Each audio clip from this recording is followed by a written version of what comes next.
recording by माँ Durga music. हमारा मरदा डीजे रब करदा प्रजेश मादर से माँ दुर्गा म्यूजिक की प्रस्तुति।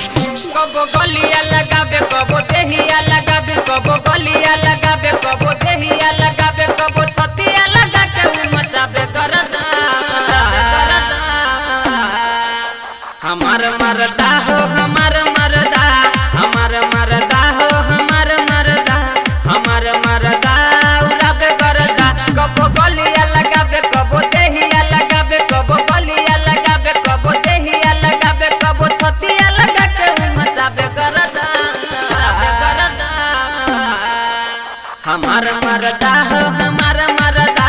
हमार मरदा हो हमार मरदा हमार मरदा उड़ाबे करदा प्रजेश चकिया। डीजे प्रजेश चकिया चकिया। लाल पियर डाल के करेला हरान है करेला परेशान हो आदत रहे न हो जाता निहरान हो जाता निहरान हो लाल पियर डाल के करेला परेशान हो आदत रहे न हो जाता निहरान हो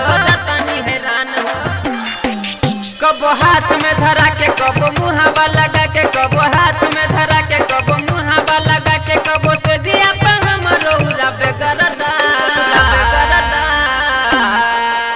हमार मरदा हो हमार मरदा हमार मरदा हो हमार मरदा हमार मरदा उड़ाबे करदा प्रजेश चकिया। डीजे प्रजेश चकिया चकिया। फागुन में जाए नहीं सैया जी के घर हाँ सैया जी के घर हो सैया जी के घर हो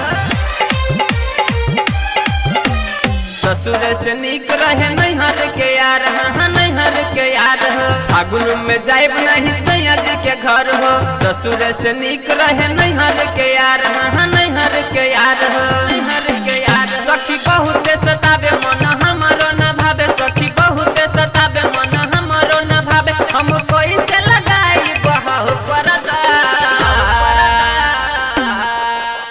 हमार मरदा हो हमार मरदा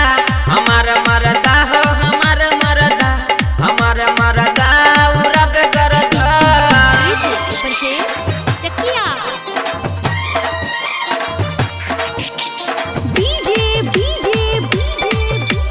प्रजेश चकिया चकिया। ज्ञान पिया के बोल कैसे बताई हाँ कैसे समझाई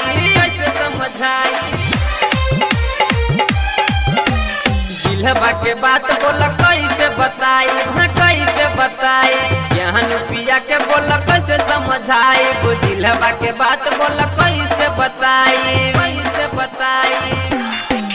अंग देला बड़ी तोर दर्द हो खेल बेजोर अंग देला बड़ी